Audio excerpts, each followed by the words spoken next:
Good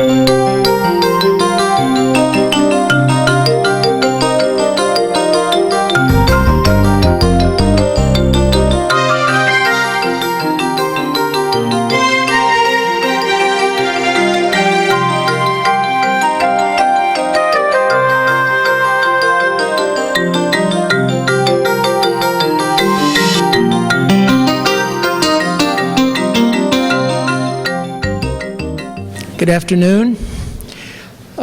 For our really important lectures, we don't just introduce the speaker, we introduce somebody who is going to introduce the speaker. So my name is Joe Duggan, and I'm the introducer of the introducer. I'm the acting dean of the graduate division.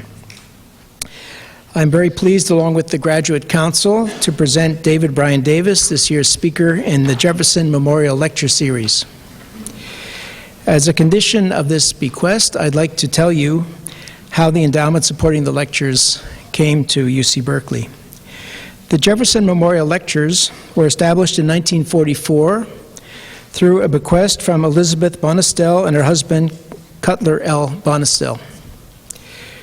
A prominent San Francisco couple, the Bonestells cared deeply for history and had hoped that the lectures would encourage students, faculty, visiting scholars, and others to study the legacy of Thomas Jefferson and to explore values inherent in American democracy.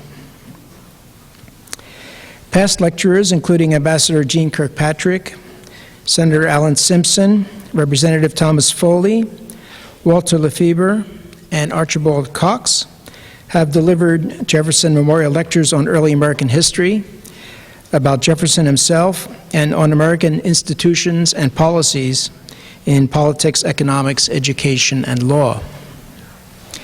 There's a list of the former Jefferson lecturers on the back of your program.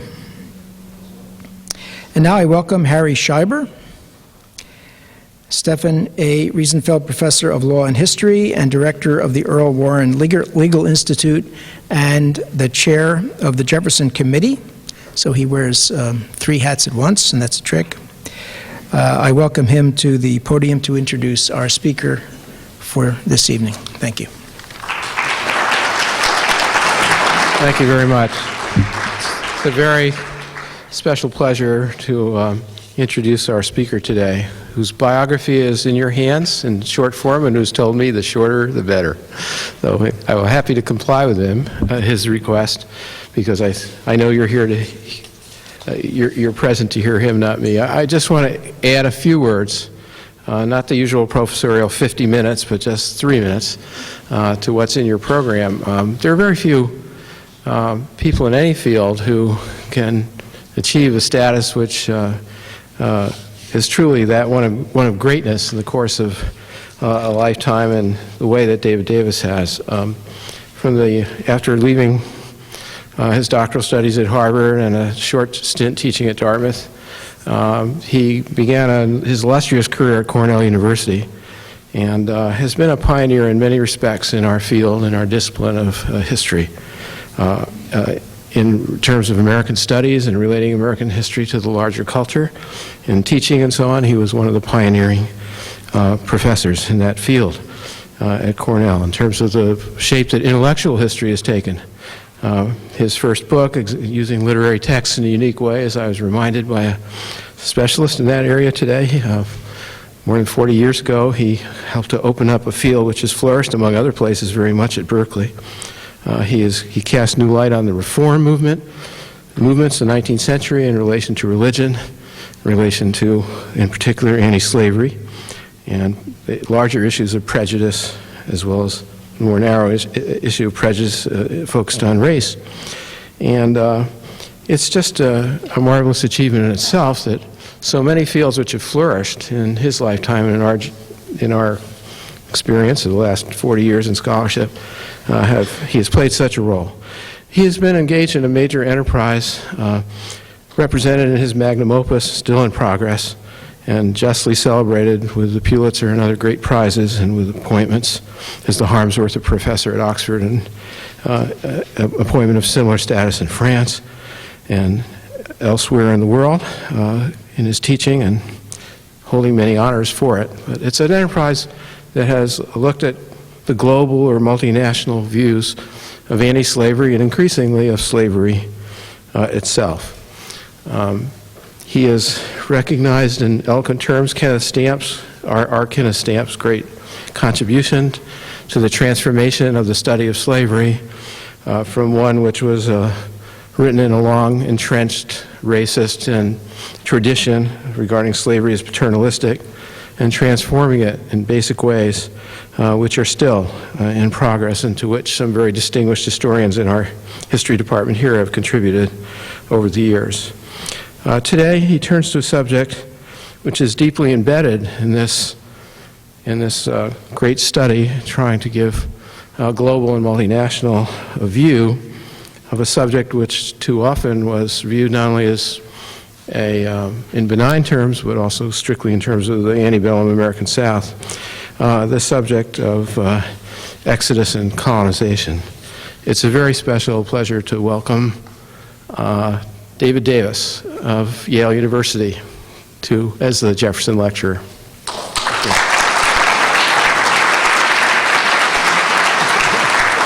I would say you're our teacher, but...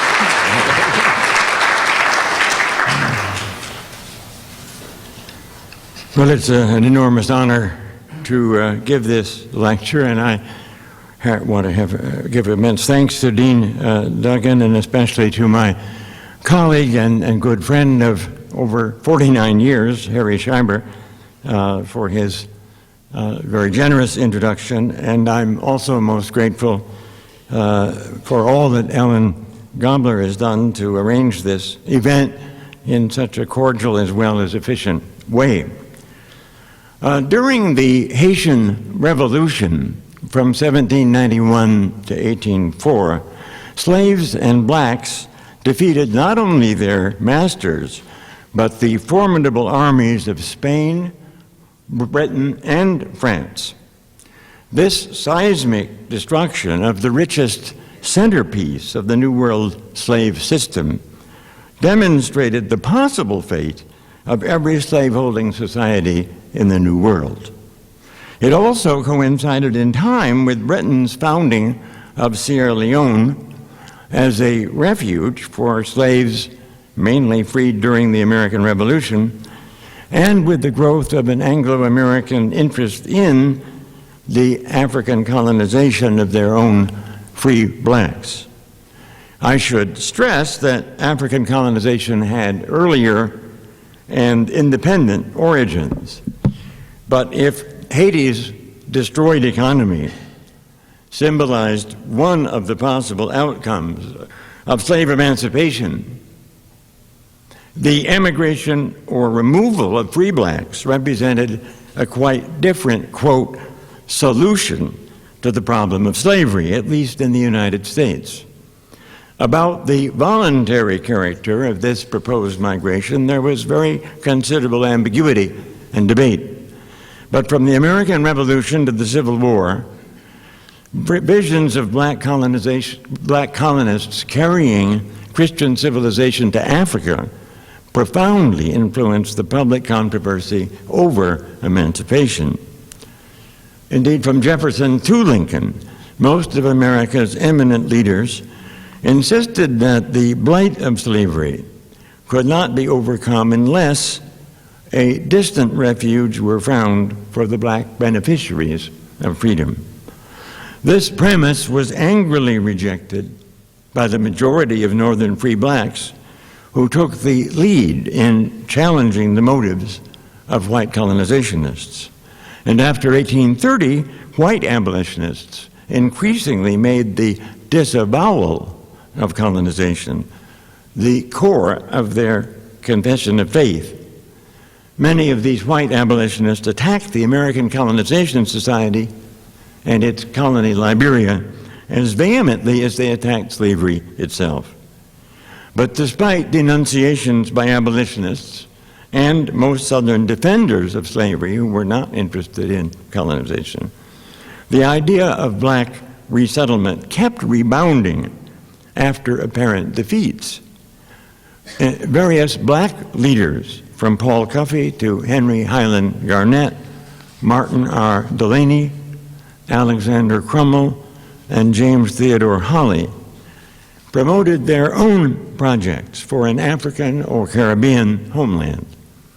Delaney, according to Edmund Wilmot Blyden, a black advocate of Liberian colonization, had the qualifications to become, quote, the Moses to lead in the exodus of his people from the house of bondage in a land to a land flowing with milk and honey. The essential distinction between choosing to emigrate and being colonized by others has usually obscured the fact that early speeches and reports of the White American Colonization Society, founded in 1816, anticipated the central themes and expectations of black emigrationists from Garnett and Delaney in the era of slavery down to Marcus Garvey, who led the first real mass movement of African Americans in the 1920s, in his Back to Africa movement. Modern historians have understandably been hostile to the ACS and its diverse supporters. The colonization movement did embody and often encourage the most insidious forms of white racism. As a movement seeking white consensus, colonization embraced a wide variety of contradictory motives, interests, hopes, and visions. But the simple dichotomy between a kind of ACS antichrist and the abolitionist redeemers, which abolitionists perpetuated as a way of explaining their own journey from spiritual blindness to a new reformation, can only obscure our understanding of both movements. Although colonizationists have conventionally been dismissed as hopelessly impractical visionaries, for example, the history of 19th century immigration to America shows that they were not so unrealistic in their estimates of government-backed shipping capacity. They were also clearly more realistic than the abolitionists when they argued that white racial prejudice would remain intractable for generations to come, and that the achievements of a few individual blacks would not benefit the masses, that progress would depend on black solidarity and collective effort, and that the formal act of emancipating slaves could not be divorced from the need for economic and social environments in which the freed people could really exercise their full capacities for human development. Of course, this is not to say that the program of the ACS was the right solution. But if the colonization movement actually represented a dangerous obstacle to African American self-fulfillment, and I think it did, we will never understand or even recognize similar obstacles if we rely on negative caricature and fail to grasp the complexity of the movement's appeal. Now, at first glance, the distinction between emigration and expulsion seems clear-cut. In the archetypal story of Exodus, God enabled the Israelites to flee from Egyptian bondage and undergo the trials and self-purgation that prepared them for a life of freedom in the promised land.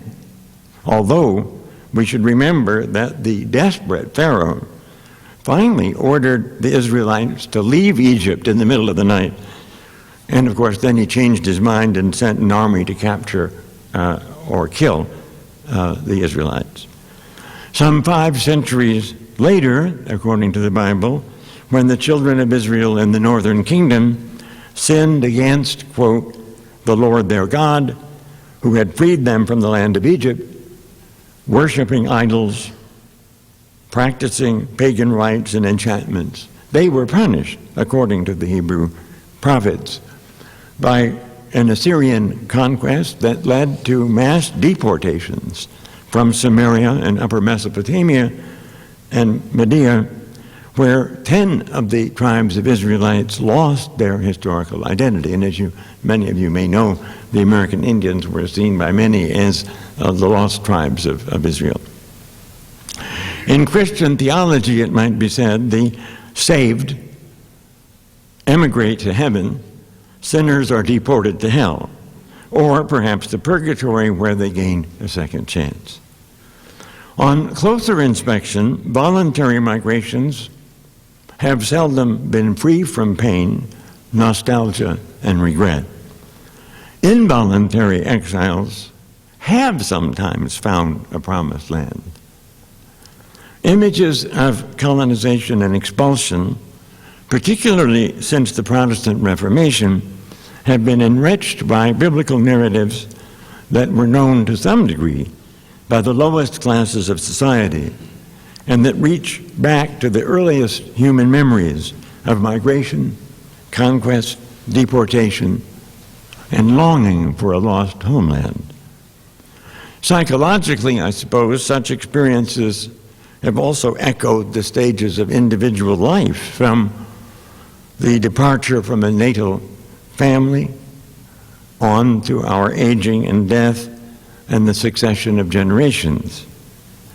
Historically, the appeal of a new beginning has usually been mixed with fears of disinheritance, of exile from the graves of ancestors, or of becoming, like the biblical Cain, a ceaseless wanderer on earth, dispossessed of place and society. The Exodus narrative, which had been so vitally important for the first English colonists in North America, in Virginia, I might say, as well as New England, this Exodus narrative took on poignant meaning for African American emigrationists. In 1820, when the first expedition sent out by the American Colonization Society, backed by the U.S. government, settled at a swampy, unhealthful spot on Scheiber Island off the coast of Sierra Leone, the colonists were soon decimated by disease. Before dying, the Society's white agent granted his commission as a leader to Daniel Coker, a mulatto minister and teacher, who on shipboard may have prevented a black rebellion against white authority. At times of crisis, Coker had repeatedly prayed that, quote, "He that was Moses in the wilderness be with us," and that, quote, "He that divided the waters for Israel will open our way, but I know not how." By May 1821, Coker confided to his journal that Moses was, I think, permitted to see the promised land, but not to enter in. I think it likely that I shall not be permitted to see our expected earthly Canaan, but this will be of small moment, so that some thousands of Africa's children are safely landed. Now, a century later, moving on to the 20th century, Marcus Garvey employed the same precedent in a speech restating the goals of his Universal Negro Improvement Association. And I quote Garvey, "It was because of lack of faith in the children of Israel that they were held up for so long in the wilderness, and why so many of them died without seeing the promised land. That same lack of faith," said Garvey, "will be the downfall of many of us." The Exodus narrative has been central to the Judeo-Christian idea of God shaping the course of human history through a succession of warnings, promises, punishments, and rewards. Taken as the literal transcription of God's revelation to Moses, the story has been recapitulated and transmogrified, not only in the Old and New Testaments, but through much of Western history. It has conveyed the astounding message, and when one thinks of it, it really is astounding, that in the past, the distant past, God actually heard the cries of the oppressed, and was willing to free slaves from their masters. Indeed, God passed over the brilliant and powerful peoples of the ancient Near East and chose a group of degraded slaves to bear the awesome responsibility of receiving and transmitting His law. Exodus has therefore furnished a model for every kind of deliverance, whether by escape, revolution, or spiritual rebirth. It has helped people understand the suffering, the rebellious, quote, murmuring, as the Bible has it, and the moral testing that marked the road toward the Promised Land. Although Christian theologians generally interpreted the Mosaic Exodus as a prefiguration of Christ's redemption of humankind, numerous Christian groups have identified their own sins, afflictions, rewards, and mission with those of ancient Israel. Such views of similitude have ranged from momentary and casual analogies, on the one hand, to a sustained sense of actually reenacting the sacred history. There's no need here to consider the convolutions of Protestant covenant theology, but it's sufficient to note that by the late 16th century, English preachers thought it self-evident that God had chosen England for special blessings and responsibilities because, as numerous sermons put it, we are like unto the children of Israel. The Israelite paradigm, by affirming the continuity of sacred history and the consistency of God's judgment of nations, enabled preachers to draw upon the matchless eloquence of the Hebrew prophets as they condemned the sins of the land. This evolving Jeremiad, as it's been called, named after the prophet Jeremiah, created a framework for interpreting both the Puritan exodus to America and the English civil wars of the 17th century. The Israelite paradigm became so embedded in Anglo-American Protestant culture that such diverse groups as the English and American Puritans, clerical supporters of the American Revolution, the Mormons, and black immigrants and so-called exodusters pictured themselves as being delivered from Egypt. American colonizationists were hardly eager, as you can imagine, to identify the U.S. with Pharaonic Egypt, or to associate their cause with the notorious expulsions of European history. When Thomas Jefferson wrote, quote, that we should look in vain for an example in the Spanish deportation or deletion of the Moors, he seems to have meant that compared to Spain, Virginia would reap far richer benefits and escape far worse calamities by beginning while, and I quote Jefferson, it is still in our power to direct the process of emancipation and deportation peaceably and in such slow degree as that the evil will wear off insensibly. I might just add as a footnote that in 1824, in a letter, Jefferson proposed that 60,000 slaves be freed, or free blacks be deported every year for 25 years, and that this would more than counterbalance the natural increase of the black population. In 1832, a fellow Virginian, an ardent colonizationist, Jesse Burton Harrison, stressed that, quote, the very last cases to which we would compare such gradual withdrawal would be the expulsion of the 800,000 Jews from Spain under Ferdinand and Isabella, or the nearly 1 million of Moors under Philip III, or that of the Huguenots, and I'll use the English pronunciation, from France. I should say parenthetically that I think the best modern estimates are that the number of Jews expelled in 1492 from Spain was something in the vicinity of 150,000, not, as Harrison said, 800,000, but there were at least 275,000 Moors and Moriscos expelled later. The difference, according to Harrison and other colonizationists, had little to do with consent, since Harrison, like Jefferson, spoke frankly of the deportation, and used that word, of freed slaves, contrary to the official rhetoric of the Colonization Society, which never used the word deportation. They tried to at least give the impression this would be voluntary. The difference lay in the avoidance of sudden disruptive change and in the alleged worthlessness to Virginia of any black population. In contrast to America's blacks, Harrison affirmed that the Jews, the Moors, and the Huguenots, quote, carried with them greater personal wealth in proportion to their number, finer skills, and more thriving habits than were left behind them.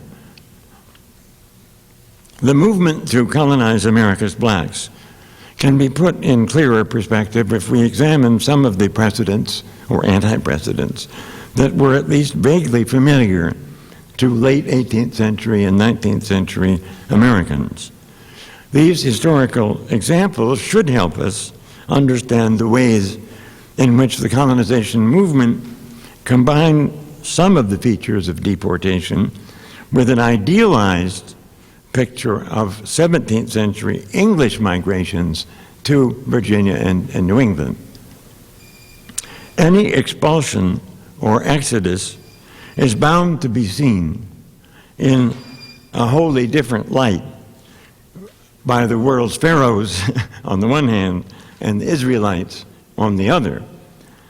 Like the biblical Pharaoh and like America's post-revolutionary whites, the persecutors have typically voiced alarm over the supposedly sudden growth of a population of dangerous strangers or heretics. And the Bible itself talks about the Pharaoh and the Egyptians being alarmed by the rapid growth of the Jews. And this was very true of whites in early 19th century America, including Jefferson. Yet the desire to expel or exterminate these unwanted subversives has been restrained, at least temporarily, by a realistic knowledge of their services. In medieval Europe, for example, the church's obsession with religious uniformity was often counterbalanced by a secular recognition that Jews could be extremely useful to the state because of their knowledge of commerce, credit and banking, medicine, and the languages and customs of distant Christian and even Muslim lands. In 13th century England, the crown derived a significant share of its revenue from a few extraordinarily wealthy Jewish magnates. It was not until Henry III's ruinous taxes that had impoverished the Anglo-Jewish community that the way was open for the famous expulsion edict expelling the Jews from England in 1290. 2 centuries later, when Spain deported a far larger Jewish population, I said apparently around 150,000, officials tried to keep some of the irreplaceable Jewish physicians from leaving the country. At the turn of the 17th century, proposals to exterminate or expel Spain's Moriscos, who were converted Moors converted to Christianity, were resisted by landlords and creditors who relied on their labor. Such self-interested resistance could be overcome by a belief in 2 kinds of danger. First, the fear that the subject population would rise in armed revolt like the Haitians, or aid neighboring enemies. And secondly, the fear that an unassimilated group would corrupt the purity of a religious or national mission. Often these 2 fears overlapped, as in the prophecies of Jefferson and other white leaders, that the continuing presence of America's blacks would either undermine the experiment in Republican government or provoke what Jefferson called, quote, the exterminating thunder of a God of justice, who in an armed struggle, Jefferson admitted, would favor the oppressed. And he actually wrote that in Notes in Virginia more than 5 years before the Haitian Revolution. Internal security served as a pretext, at least, for the expulsion of some 275,000 Moriscos from early modern Spain. Centuries of Christian reconquest had led to the subjugation of a very large Muslim population, and they were often indispensable to the economy, but they also rebelled and often collaborated with enemy Muslim armies attacking the coasts of Spain. In the 13th and 14th centuries, Spanish Christians enslaved and massacred the Moors, but they also intermarried with them. Christian kings prohibited Moors from emigrating to Muslim lands, but also expelled them as security risks. This dilemma persisted long after the conquest of Granada, which purged Spain finally of all Muslim leaders or rulers. The Spanish Moriscos, while nominally Christian, rebelled in the late 1560s when the crown tried to eradicate their Moorish customs and culture. Envied for their industry and fecundity, the Moriscos were perceived as internal enemies who might support the Turkish attacks on Spain. This was a time when Ottoman Turkey was expanding. Philip III's decree of 1609, finally ordering the Moriscos to leave Spain, won enthusiastic popular support at the very moment when Spaniards felt humiliated by concessions to the victorious Dutch. The decree was also hailed as an act of mercy to a population which many Spaniards thought deserved extermination. Unlike the Moors and the Moriscos, the Spanish Jews had no potential allies or traditions of armed rebellion, although Christians repeated and embellished all the libels fabricated during the centuries of anti-Semitic persecution. The famous Edict of Expulsion of 1492 focused on the dilemma of assimilation, a dilemma experienced in different form by 19th century free blacks who sought acceptance in the United States. Following the anti-Semitic riots and massacres of 1391, many Spanish Jews converted to Christianity. To prove the authenticity of their own faith, unfortunately, a few of these so-called Marranos, or new Christians, accused others of secret Judaizing practices, circumcision or observing the Jewish Sabbath. Using torture, the Inquisition extracted a sufficient number of confessions to cast out on anyone with a trace of Jewish ancestry. The Spanish preoccupation with purity of blood, limpieza de sangre, merged racism with religious prejudice. In theory, the Marranos, and the word, by the way, meant swine, were not denied the possibility, or they were not denied the possibility of Christian redemption. In actuality, they could always be accused of Judaizing practices and be banished or burned as a stake.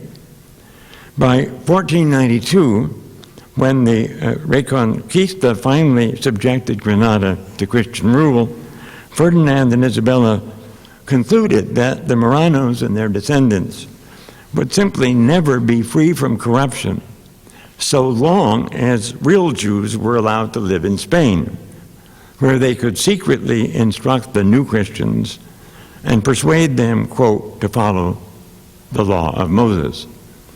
Now here one's reminded of the fear expressed by many Southern slaveholders that slaves would never unquestioningly accept their status as long as free blacks could poison their minds and represent the possibility of a different way of life. Because Ferdinand and Isabella were determined to prevent, quote, our holy Catholic faith from being debased and humbled, they ordered all Jews to leave Spain within 4 months. This, of course, coincides with Columbus's departure from Palos. Indeed, when he started his voyage, there were ships being loaded with Jews in the same port. Even such classic examples of expulsion usually implied a degree of individual choice and self-definition. Thousands, as I've implied, thousands of Spanish Jews, including prominent rabbis, accepted last-minute conversion to Christianity as a lesser of evils. 2 centuries later, thousands of French Huguenots preferred Catholicism to exile or death.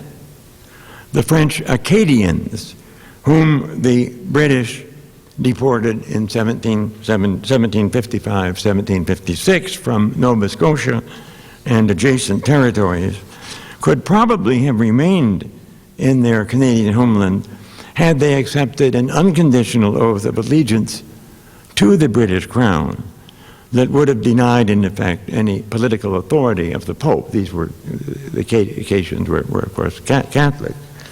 Some 70,000 American loyalists, the first refugees from a modern secular revolution, also rejected the alternative of a loyalty oath or political conversion. It's interesting to note that none of these exiles, with the arguable exception of several thousand black American loyalists, faced the really impossible requirement of changing the color of his or her skin. Yet for many Spanish Jews, Huguenots, or other religious or political refugees, the choice of conversion was really equivalent to enslavement. The alternatives were roughly comparable to those offered to a small group of Southern bondsmen who were given the choice by their masters of emigrating to Liberia as free people or remaining in America as slaves. And I might say as a footnote, I remember one of the earliest 18th century anti-slavery tracts I found, I think 1714,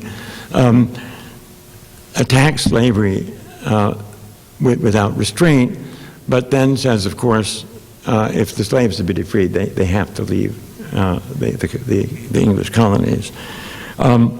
So there were slaves who had that choice, Liberia or remain a slave.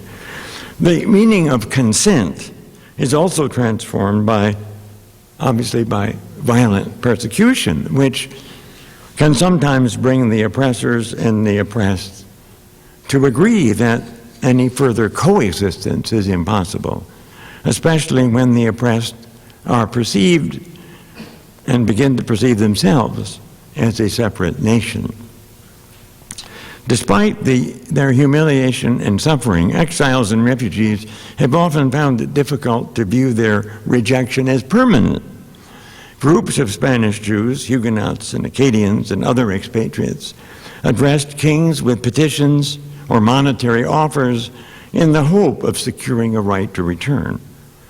Moriscos who retained Christian practice and who found themselves despised in Barbary slipped back into Spain at the risk of being discovered and condemned to the galleys as galley slaves. Hundreds of Acadians who had been dispersed among the Francophobic and anti-Catholic American colonists in what became the U.S. to the south, they welcomed the open boats and supplies provided by the governments of Georgia and South Carolina, and these Acadians sailed in small boats up the Atlantic coast in desperate attempts to reach the Bay of Fundy. For at least 2 generations after the revocation in France of the Edict of Nantes, many Huguenots awaited the providential event that would enable them to return to France and convert their countrymen to Protestantism. Although some groups of refugees, such as the Huguenots, soon lost their distinctive identity, and the Huguenots were at least welcomed by many Protestant nations adjacent or near France. Victims of persecution were no less bound than other immigrants to the culture of their former homelands. In northern Africa, Italy, Flanders, and Turkey, for example, Sephardic Jews continued to take great pride in their Spanish language, in their Spanish manners and customs, and this gave them an air of cosmopolitan superiority. When America's black refugees returned to the United States from Haiti, Canada, or Liberia, or preserved American customs and institutions abroad, and we'll get to that in a few moments, they were not thereby betraying their distinctive African American subculture or diluting their resentment towards racist oppression. Historical comparisons also provide perspective on the mixture of exuberance and despair felt by many exiles as they sought to explain their loss of homes, property, and community, as well as the frightening uncertainty of the future.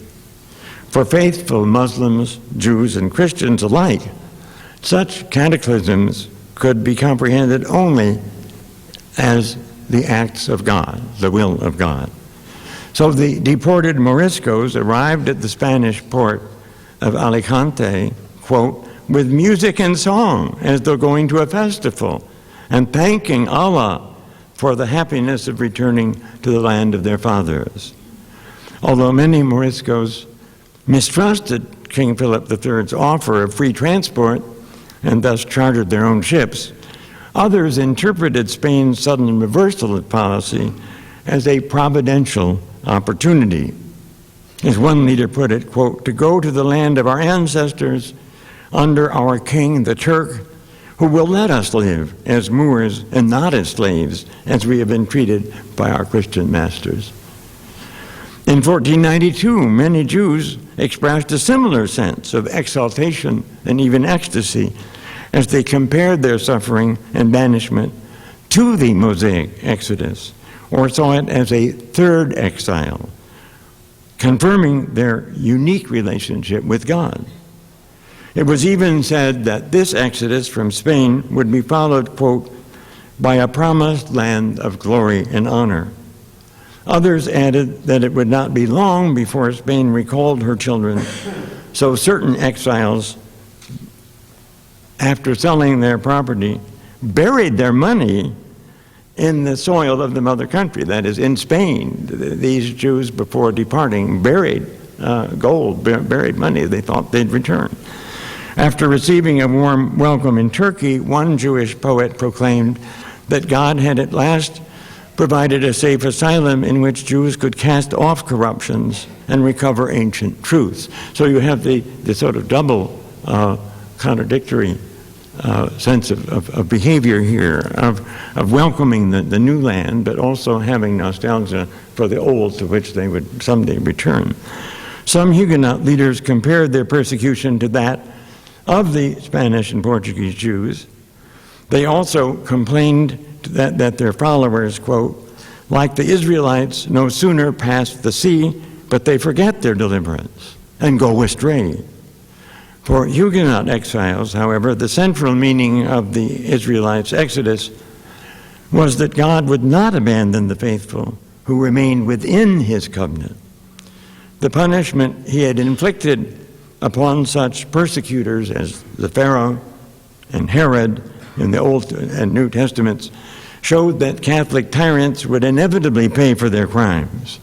The agonies suffered by the Protestants within France would soon cease, while Protestant Huguenot leaders like Pierre Jurieu recommended emigration to America as a way of escaping conversion to Catholicism. They associated deliverance with the return to a purified France, not a new promised land. Still, I think it's noteworthy that a woman named Mademoiselle de Serres wrote to her mother and father, a Huguenot pastor, while sailing to America in 1688. And she compared the way God had delivered the Israelites from the hands of Pharaoh to the way he had enabled her faithful compatriots to escape their persecutors, and as she put it, joyfully cross the sea. Now, ironically, Mademoiselle de Serres was bound for Saint-Domingue, or what would become Haiti.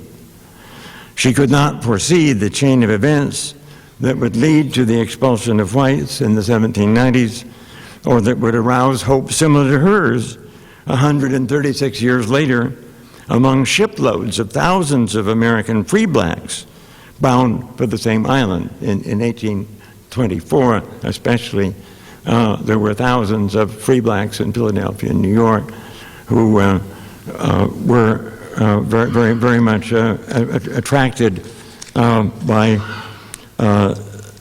President Pierre Boyer's, President of Haiti's, offer to subsidize their immigration into Haiti. While exiles and refugees recalled the biblical Exodus, they seldom referred to its darkest side. When the founders and supporters of the American Colonization Society asserted that this scheme is from God and that to labor in this work is to co-work with God, they envisioned the salvation of Africa, not the slaughter or displacement of its African natives. When Edward Wilmot Blyden wrote to his fellow African Americans from Liberia, telling them that God had mandated their return to an African homeland, he quoted from Deuteronomy, quote, "Behold, the Lord thy God hath set the land before thee. Go up and possess it, as the Lord God of thy fathers hath said unto thee. Fear not, neither be discouraged." But Blyden did not point out that this passage I've just quoted precedes God's angry complaint that the Israelites had been fearful of trying to conquer, quote, "a people stronger and taller than we, large cities with walls sky high." In Deuteronomy, at the end of the 40 years preparation in the wilderness, the Lord informs the Israelites that they are about to invade and occupy, quote, "7 nations much larger than you." The promised land is not an empty land. He promises, quote, that he will dislodge these people before you little by little. You will not be able to put an end to them at once, else the wild beasts would multiply to your herd. After guaranteeing victory over the idolatrous nations that occupy the promised land, God issues an unequivocal command, quote, "You shall not let a soul remain alive." And when Joshua's troops eventually captured Jericho, the Bible reports they exterminated everything in the city with the sword, man and woman, young and old, ox and sheep and ass. Now, in actuality, archaeological evidence indicates that the Israelites slowly infiltrated the land of Canaan and certainly did not exterminate their enemies. God's war sermon calling for really killing off all the people probably reflects a post-settlement lament that the Israelites' adoption of idolatrous customs and intermarriage with Canaanites could have been prevented by killing off all the native inhabitants. Talmudic and medieval rabbinic commentators insisted that God's ruthless commandment could never, ever serve as a precedent for other times and other peoples. Even the New England Puritans, who sometimes referred to the Indians as Canaanites and Amalekites, were extremely reluctant to invoke God's commandments to annihilate specific pagan tribes. Nevertheless, the conquest of Canaan provided an example of divinely sanctioned colonization and violent displacement, which was not lost on the English colonists in Ireland, coming down to Cromwell's infamous invasion, and of course, the colonists of North America. And the colonizing blacks, unlike the Native Americans, were portrayed as Latter-day Pilgrims who would carry to Africa the seeds of Christianity and American civilization. Frequently likened to the founders of Plymouth and Jamestown, the black settlers in Liberia occupied their own Canaan and confronted their own natives whose population had not been depleted in advance by alien diseases such as those that wiped out whole communities of Eastern Indians before Plymouth was settled. Now, moving ahead a moment, in 1924, W.E.B. Du Bois proclaimed from Liberia that Africa is the spiritual frontier of humankind. Oh, the wild and beautiful adventures of its taming. He described Monrovia as a city set upon a hill. This actually comes from the Sermon on the Mount. People always say John Winthrop, but John Winthrop took the city on the hill image from Jesus. And this, of course, had been a central symbol of New England's mission to the world. In 1924, Du Bois's ideal of a tropical paradise was really the opposite, the antipode of Winthrop's ideal of a disciplined, enterprising Christian commonwealth, an ideal accepted in large measure by the 19th century black and white founders of Liberia. A native New Englander and the first black to earn a PhD from Harvard, Du Bois had long been fascinated by the African roots of, quote, what he called American Negro culture. Late in 1923, he'd been sent to Liberia as President Coolidge's envoy and minister plenipotentiary for the inauguration of President C.D.B. King. After walking for hours in the bush and visiting a Kru village, Du Bois made the romantic discovery that, quote, efficiency and happiness do not go together in modern culture. He said, laziness, divine, eternal, languor is right and good and true. Now, even as he rebelled against the compulsions of his own internalized work ethic, Du Bois's allusion to the mud town Plymouth Rock and the city set upon a hill reinforced the central hope of Liberia's history, namely that African Americans, having been cruelly excluded from the promise of American life, which they had helped create, could find fulfillment and dignity in a regenerated America on the shores of Africa. Du Bois's rhapsodic response to African culture illustrates the complexity of modeling African colonization on the myth of America as a promised land. Unlike Du Bois, Liberia's 19th century black settlers had not studied anthropology. They failed to share his poetic delight in what he praised as the ancient witchery of Africa's medicine and his appreciation of the villagers', quote, leisure of true aristocracy, leisure for thought and courtesy, leisure for sleep and laughter. With a few exceptions, the Americo-Liberians were no less ethnocentric than the white settlers of North America. They too sought to escape in Egypt or Babylon and build a city on the hill that would reap the full material and spiritual rewards of Christian civilization. They too experienced uncertainty and homelessness or homesickness as they struggled to find a new identity that would help to liberate their brethren from the oppressions of history. Like the Puritans, the Liberian settlers and their patrons were alert to the dangers of what we might call counter-conversion, that is, of colonists assuming the ways of Canaan.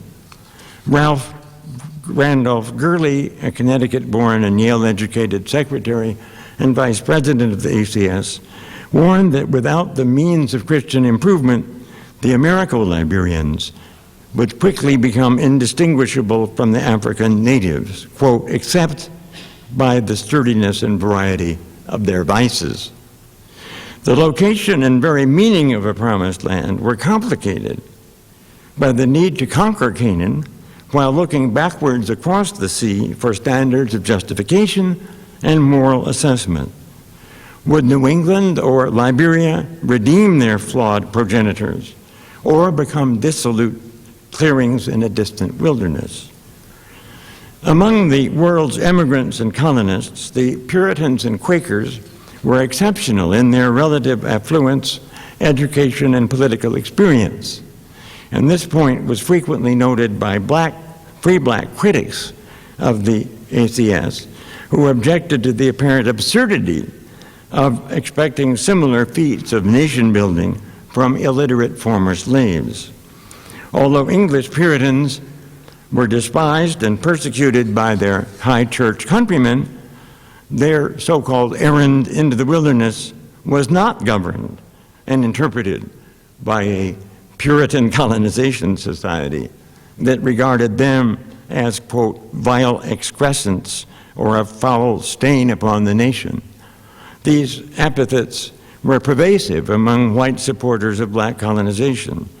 And of course, they'd been applied to Jews, Moriscos, convicts, and other victims of deportation. But the voluntary immigrants to Liberia found themselves in a bizarre and unprecedented position. They were assigned the mission of saving America by vindicating their race and civilizing Africa. As President John Tyler, an ardent supporter of slavery, put it, Monrovia will be to Africa what Jamestown and Plymouth have been to America. Yet they themselves were the very corruption whose purgation would supposedly purify the United States.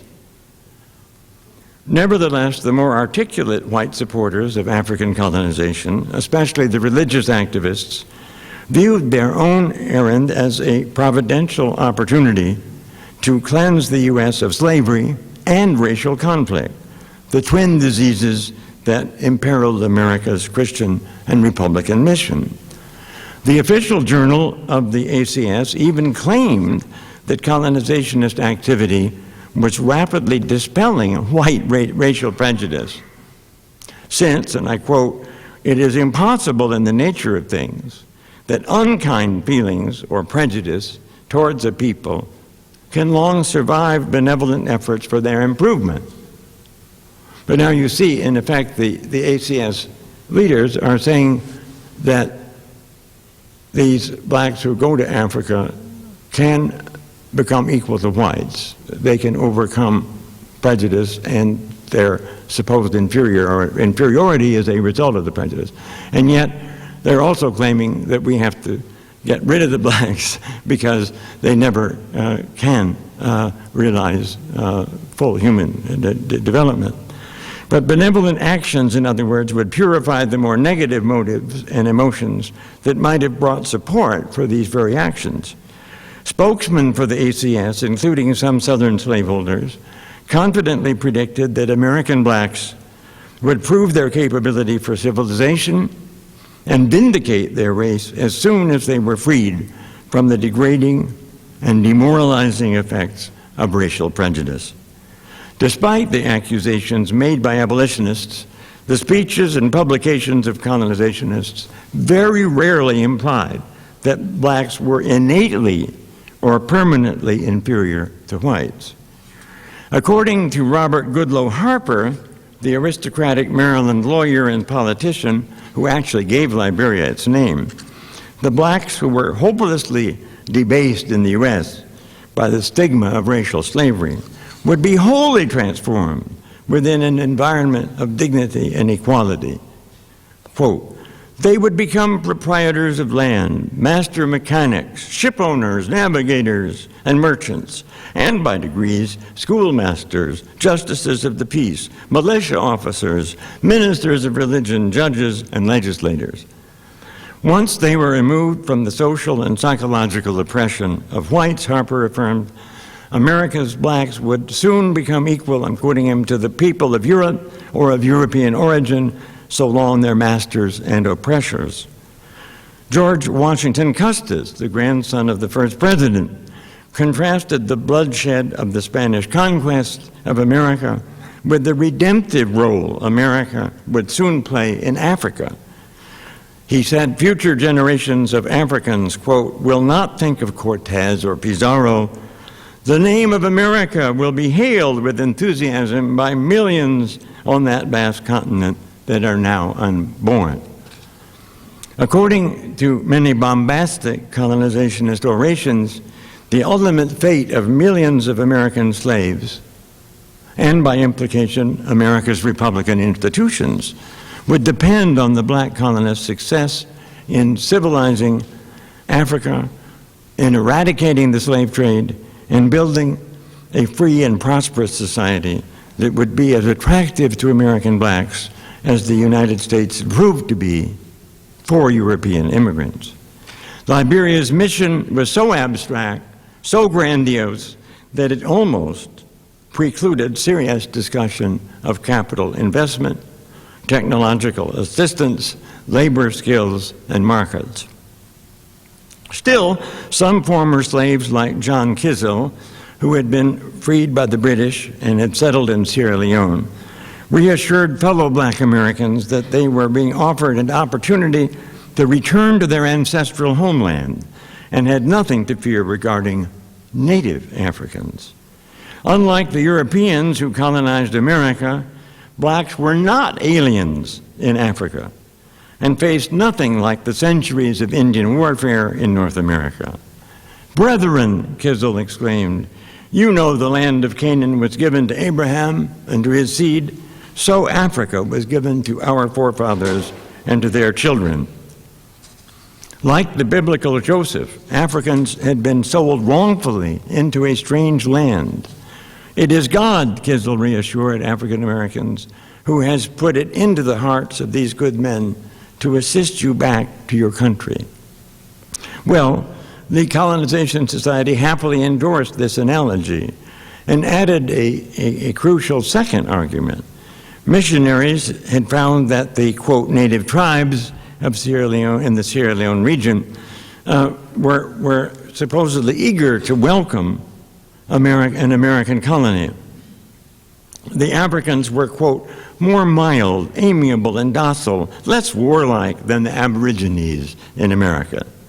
Reports from Sierra Leone proved that, quote, instead of the war whoop of the savages, armed with the implements of death and torture, they go to meet their friends and brothers, a generous, humane, hospitable race, who already welcome their approach as the harbinger of civilization and social happiness.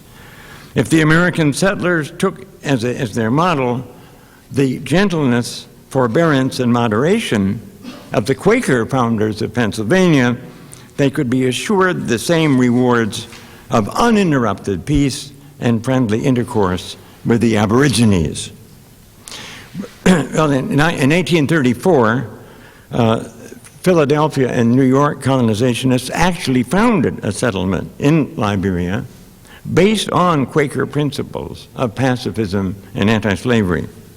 And the next year, King Joe Harris's crew warriors wiped out this Bassa Cove community in a midnight attack, killing 20 of the colonists while the survivors fled in panic through the forests to Monrovia.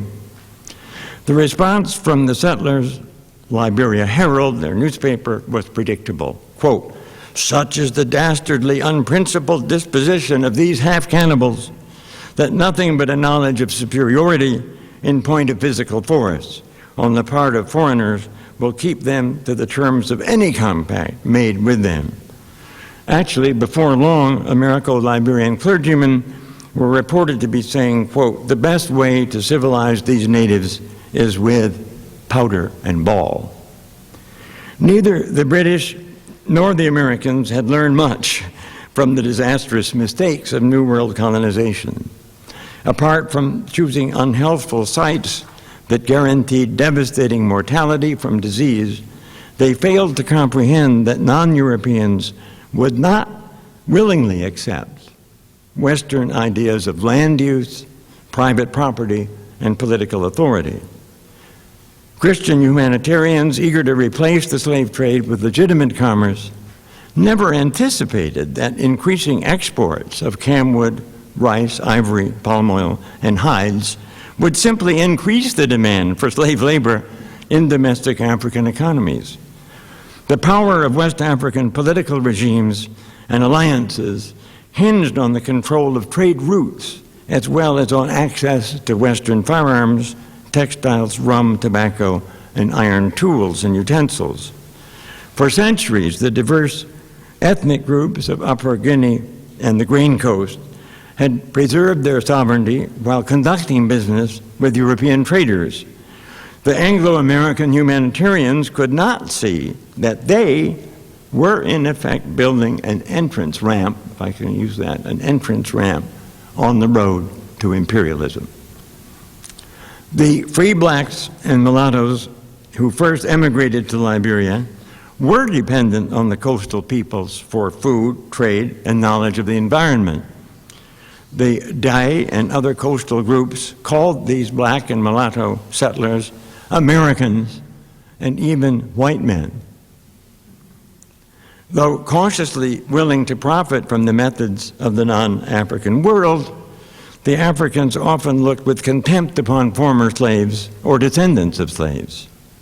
For their part, the settlers felt infinitely superior to these semi-naked heathen who had no understanding of private land ownership, who believed in trial by an ordeal of poison, and who enslaved and sold their neighbors. Like numerous other groups of exiles and refugees, the Americo-Liberians attempted to replicate the culture they and their forebears had syncretized in their recent homeland in America. The more privileged settlers relished imported American foodstuffs, and they disdained local staples such as cassava, plantain, and palm oil. Moreover, in the sultry heat, they wore black toppers, long frock coats, and heavy silk gowns.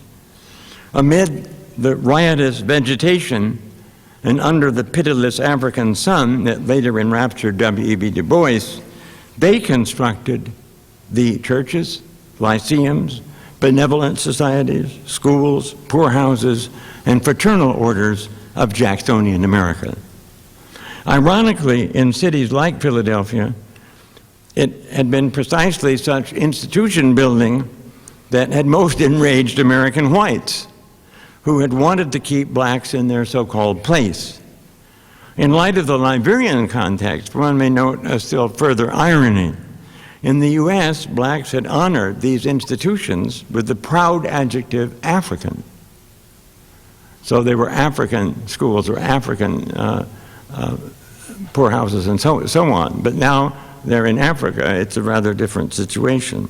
Well, how did these developments, culminating in the early 1920s with Marcus Garvey, whose Back to Africa sermons led to the first mass movement in African-American history, how do they affect our evaluation of the colonization movement? No doubt early colonizationists of both races would feel vindicated if we allowed them a selective glimpse of the past century and a half of American history. I'm thinking of a panorama that would include the fratricidal Civil War, the crushed hopes of Reconstruction, the lynching between 1889 and 1946 of nearly 4,000 individual blacks, the growth of festering urban ghettos, the persistence of white racism and black deprivation, the report that in 1980, a half century after the predicted termination of the most gradual emigration plans, that in 1980 blacks constituted 12% of the nation's population, but 45% of the inmates of state and federal prisons, that in family income, blacks ranked 13th out of 14th of American ethnic groups, earning on average 60% of the income of whites, 50% of the income of Asian Indians, and only 46% of the income of Japanese Americans. Despite some improvement in the past quarter century, the comparative statistics are, I'm sure you would agree, still appalling. But with respect to the intractability of prejudice and racial conflict, the colonizationists were clearly better prognosticators than the abolitionists. Edward Blyden and Marcus Garvey acknowledged this point.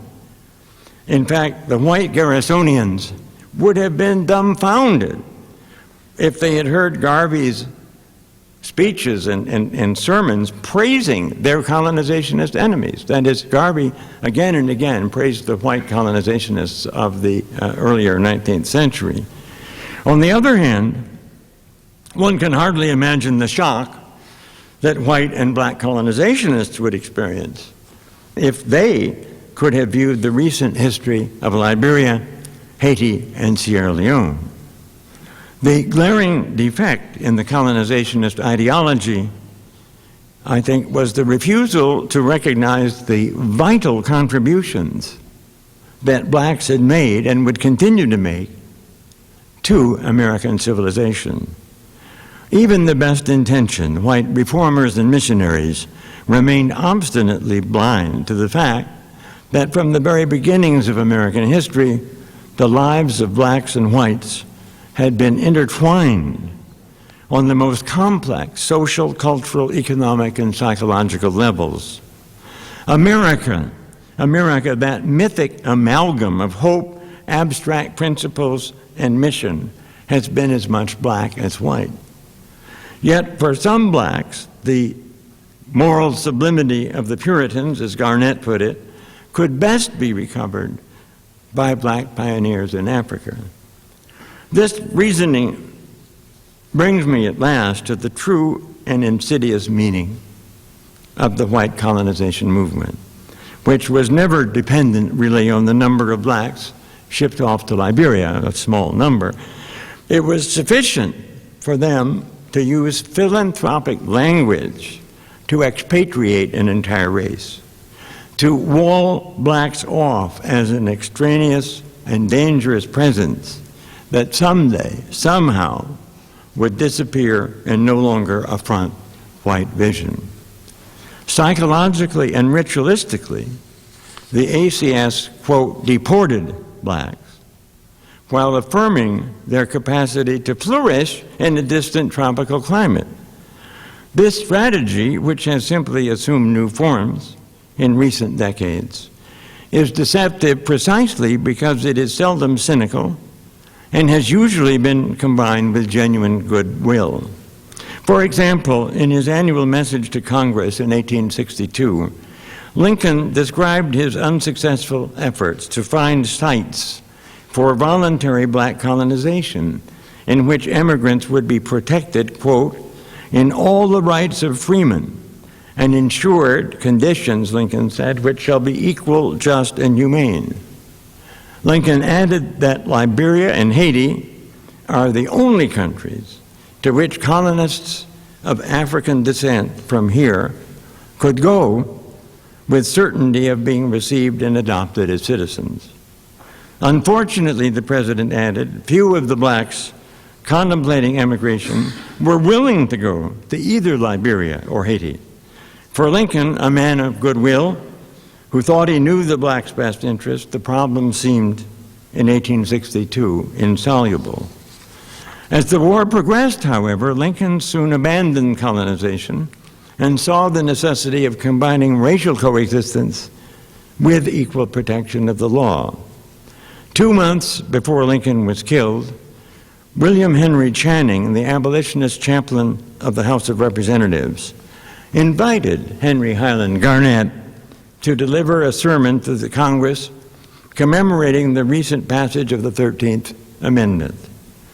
Garnett, who had been born a slave and who had in 1843 even exhorted America's slaves to rebel, Garnett, who had temporarily emigrated as an expatriate to Jamaica and had then become an ardent supporter of the Union cause, identifying Lincoln with the biblical Joshua, was the first black ever to address Congress.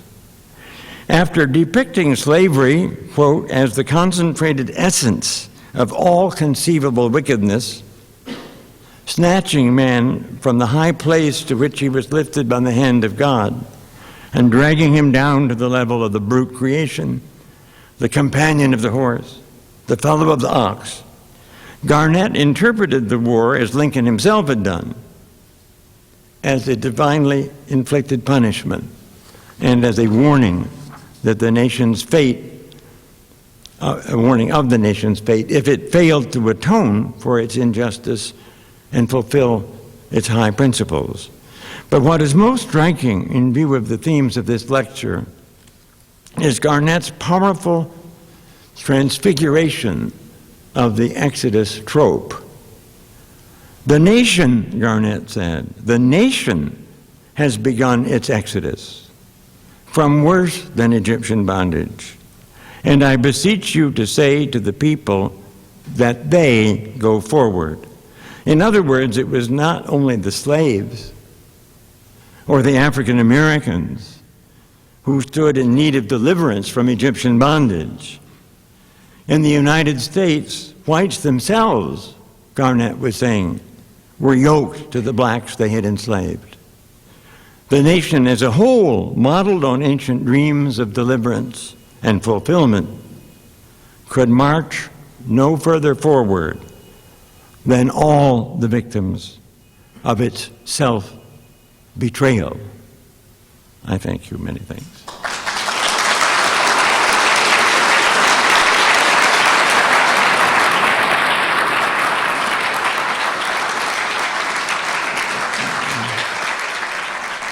Thank you, Professor Davis. That was a marvelously sweeping and erudite and challenging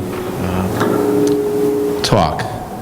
As a person interested in legal history, I could ask quite a few questions myself, but I'll forbear. He's kindly consented to about 5 minutes, given our compressed time here. There will be a reception afterward in which there'll be time for informal interchange, but are there any questions from the floor? Very brief, no speeches, just questions. It would be very welcome. Yes, please. Yes, good evening, Professor Davis. Welcome to the University of California. My name is Kenneth Cooper. I went to UC Berkeley campus. You mentioned something striking in the beginning of your lecture. You talked about Jefferson having the proposal to deliver 6,000 slaves to freedom and a 25-year plan. Why did that fail, and what was going on there? The question was my remark that Jefferson had proposed the freeing and deportation of 60,000 blacks every year, and for 25 years. This was when he was quite old. It's in 1824, 2 years before he died. So he's 81, and it's in a letter a private letter that he suggests this. All along, though, he had at various times, I don't have time to read much earlier, a passage from Jefferson where he talks about the great importance of very slow, almost imperceptible change as slavery is gradually done away with and blacks are gradually removed he was doubtful about Africa, but removed to some other place. There was earlier talk about some place in the West and so on. But this was just in a private letter that he made this. And it would have meant that he, by my figuring, he's thinking about 1 million slaves in a period of 25 years. And at that time, I think in 1824, there was something over 1 million. So I think by 1830 there were over 2 million slaves. Certainly there were 4 million by 1860, or almost 4 million. Let me, maybe, if I have, since this is actually a very interesting question, well, I know I was just going to say that this is a letter he wrote to Jared Sparks in 1824, and he refers to this as the whole annual increase for a period of 25 years, was 60,000 a year. I just wanted to check to whom he was writing. Okay. I'd be glad to talk with people individually.